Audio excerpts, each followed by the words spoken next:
Good morning. Myself Dr. Pintu Kumar. I am Assistant Professor, PG Department of Geography and also former in charge of Anti-Plagiarism से Magadh university board. बहुत से विद्यार्थियों ने हमसे बहुत तरह का क्वेरीज रखा। वो क्वेरीज उनके सोच को लेकर, उस सब्जेक्ट को लेकर। आज हम चौथे श्रृंखला में जो पीएचडी को लेकर शोध में एक गुणा क्वालिटेटिव इंप्रूवमेंट को लेकर जो हम शोधार्थियों के साथ अपने यूट्यूब लेक्चर्स के माध्यम से जो शेयर कर रहे हैं, आज मैंने टॉपिक रखा है रेफरेंसेज और बिब्लियोग्राफी। बहुत से शोधार्थी जब मैं जांच कर रहा था, प्लेजरिज्म में थीसिस जांच करता था, तो उनके सामने सबसे महत्वपूर्ण समस्या आती थी कि प्लेजरिज्म में जो मैंने लिया, कहीं से कंटेंट लिया, उसका रेफरेंसेस दिया, बिब्लियोग्राफी दिया, सोर्सेज दिया, फिर भी मेरा कंटेंट क्यों प्लेजराइज्ड हो रहा है। एक बड़ी बात थी। दूसरी चीज, बहुत क्या 90-95% रिसर्च स्कॉलर या अच्छे जो पब्लिकेशन नहीं हो पाया, उसकी वजह यही रहा कि उनको प्रॉपर रेफरेंसिंग स्टाइल पता नहीं, उनको साइटेशंस करने की पद्धति पता नहीं है, रेफरेंसिंग का स्टाइल नहीं है। तो रेफरेंसिंग हमें जरूरत क्यों है थीसिस में? रेफरेंसिंग या बिब्लियोग्राफी जो भी हम रेफरेंसेस देते हैं, उसकी पहले यही है कि हम किसी भी चीज को, जो कंटेंट जो हमने अपना रिव्यू ऑफ लिटरेचर के रूप में, साहित्यिक समीक्षा के रूप में, साहित्य पुनर्विलोकन के रूप में जो भी हमने आइडियाज कहीं ना कहीं किसी कंटेंट सोर्स से लिया है, उसका प्रॉपर एक्नॉलेजमेंट होना चाहिए। इससे क्या होता है कि अगर हम रेफरेंसेज को सही तरीके से कोट करते हैं तो हम पहले कॉपीराइट के दायरे से भी बच जाते हैं, प्लेजरिज्म के दायरे से भी बच जाते हैं, और हमारी कॉपी की, हमारे थीसिस की, हमारे नॉलेज की एक ऑथेंटिसिटी मिलता है कि उस नॉलेज को आधार क्या है, किस तरीके का हमने स्टैंडर्ड नॉलेज को लिया है, कौन से ऐसे कंटेंट जो बहुत ओरिजिनल बेसिक होता है उसका हमने अध्ययन किया है, और कैसे अध्ययन किया है, ये सभी चीज की जो जानकारी रेफरेंसिंग के माध्यम से मिलती है। तो रेफरेंसिंग रिसर्च स्कॉलर्स के बारे में आज मैं संवाद भी स्थापित कर रहा हूं, उनको बता रहा हूं कि रेफरेंसेस क्या है, बिब्लियोग्राफी क्या है और साइटेशंस क्या है, और कैसे हमें प्रॉपर एक अच्छे सिस्टमेटिक ढंग से इसको अध्ययन करते हुए प्रॉपर हमें टेक्स्ट में इसको इंक्लूड करना चाहिए, ताकि हमारे थीसिस रिसर्च पेपर के स्टैंडर्ड होने के साथ साथ इसका हाई इंपैक्ट फैक्टर में पब्लिकेशन भी। तो इसलिए रेफरेंसेस बहुत जरूरी है। ये अपना थीसिस का, डिसर्टेशंस का, रिसर्च पेपर का, आगे किसी भी तरह का एकेडमिक आपके आउटपुट का, रिकॉग्निशन का, एकेडमिक पब्लिकेशंस का, तो रेफरेंसेस इसलिए जरूरत है। रेफरेंसेस है क्या? मैंने लिखा है रेफरेंसेस, साइटेशंस, बिब्लियोग्राफी। पहले रेफरेंसेस समझे, the detailed descriptions of the document from which you have obtained your information. It is a detailed information of the textual informations that you have obtained your information as a part of review of the literature. किसी जानकारी, किसी शोध को शुरुआत करने के पहले जो हमें साहित्य समीक्षा के द्वारा, प्रीवियस रिपोर्ट के द्वारा, प्रीवियस रिकॉर्ड के द्वारा, पहले किए गए कामों के बारे में जो हमें ऑथेंटिक जानकारी देता है, जिसके आधार पर हम आगे की शोध की प्रक्रिया को आगे बढ़ाते हैं, वही रेफरेंसेस होता है। रेफरेंसेस बहुत जरूरी है हमारे नॉलेज को समझने के लिए और उसको आगे बढ़ाने के लिए। मैंने शोध की व्याख्या, डेफिनेशन देते हुए कहा था कि रिसर्च इज ए रिसर्च, है ना, it is a continuous process with the contemporary challenges and issues.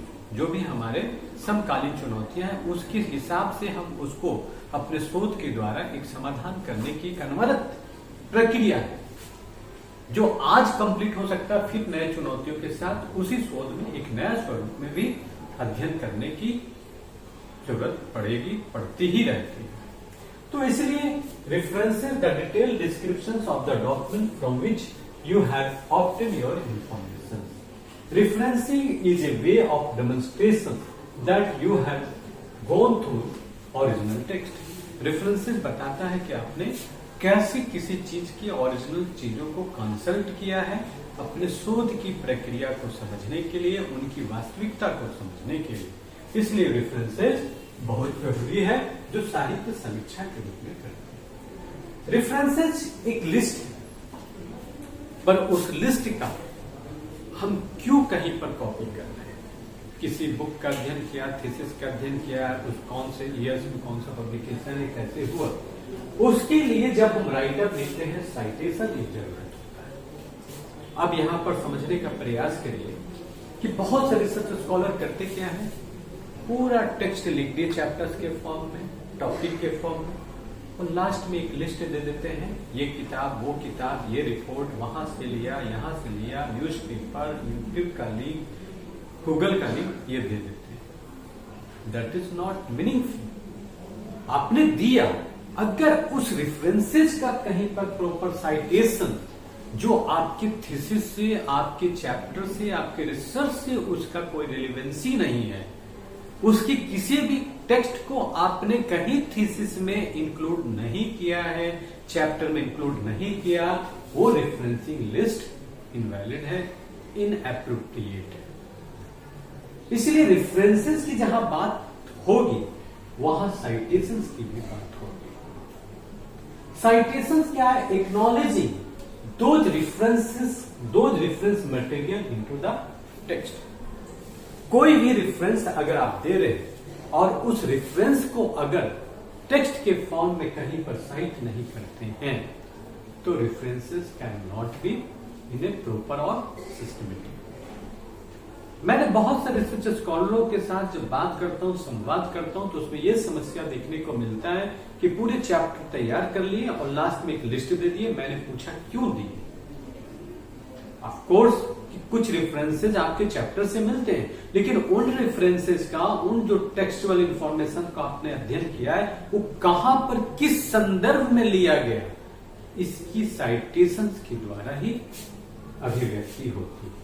तो citation it is a process, उदाहरण जिसको कहते हैं, थ्रू विच आप किसी चीज को रेफरेंस में अगर दे रहे हैं तो उसकी किस किताब की, उसकी जर्नल्स की कौन से ऐसे इंपॉर्टेंट पॉइंट्स जो है, जो आपने लिखने के प्रयास में, अध्ययन करने के प्रयास में, या चैप्टर का एनालिसिस करने के प्रयास में, शोध प्रपत्र को एनालिसिस करने के प्रयास में, उसकी किस इंपॉर्टेंट तथ्य को आपने लिखा है, उसके लिए साइटेशन इंपॉर्टेंट होता है. तो references is useless if you do not site those text in your writer of your research journals, research papers और थीसिस. तो इसलिए साइटेशंस के बिना रेफरेंसेस अधूरा है.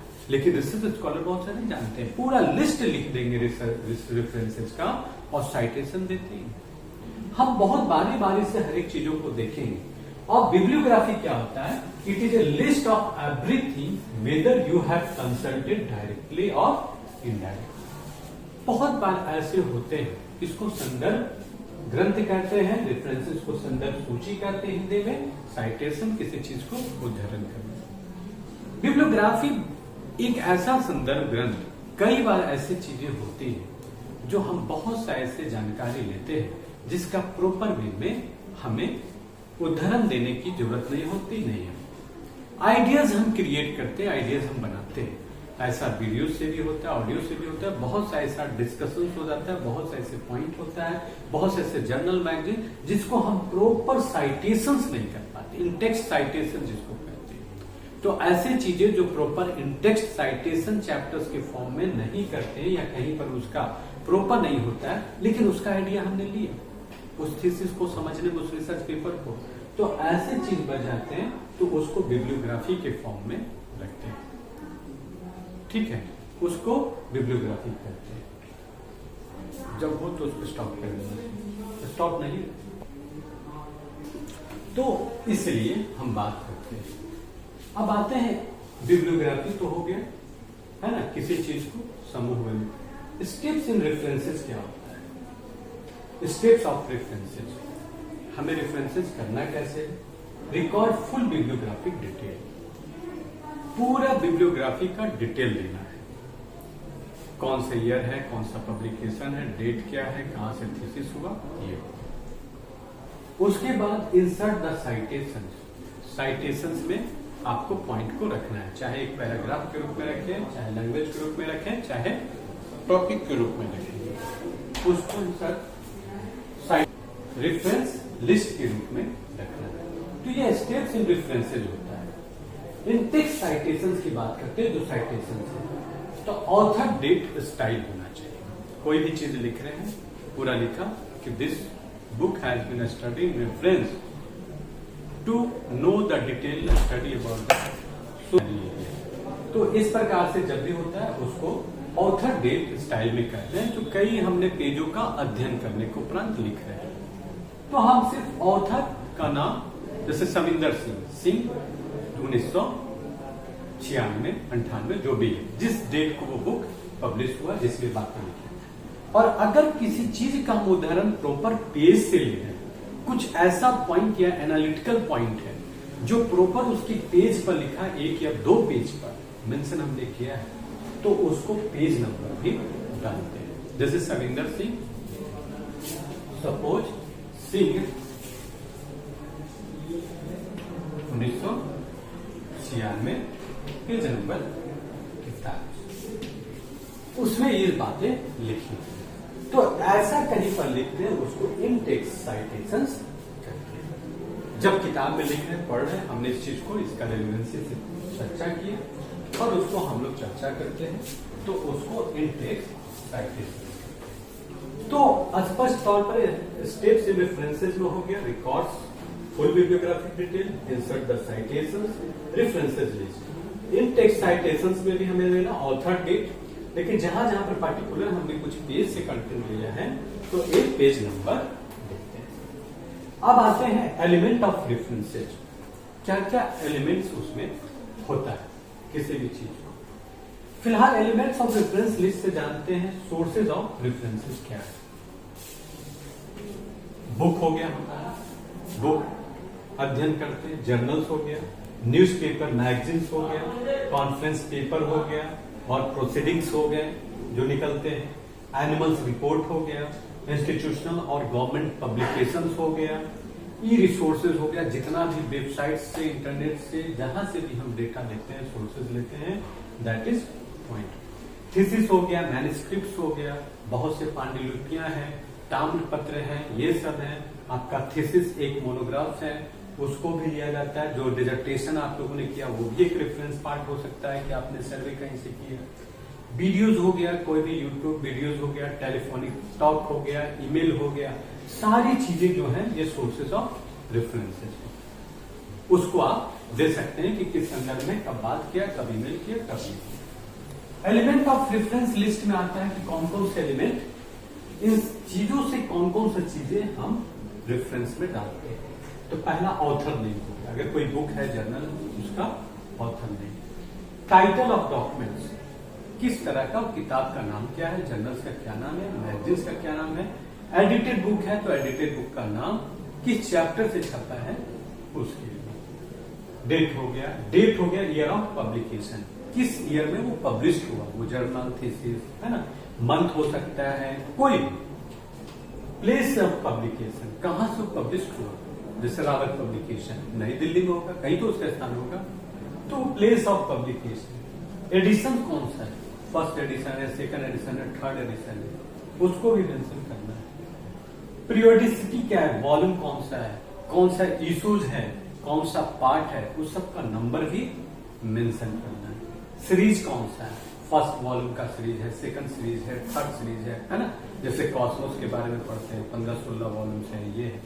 तो इस प्रकार से ये total element of reference list होता है, जिसमें कोई भी चीज को दे रहे हैं तो इतना चीजों को मेंशन अगर होता है तो करना है। तो these are the important aspects जो हमने बात किया।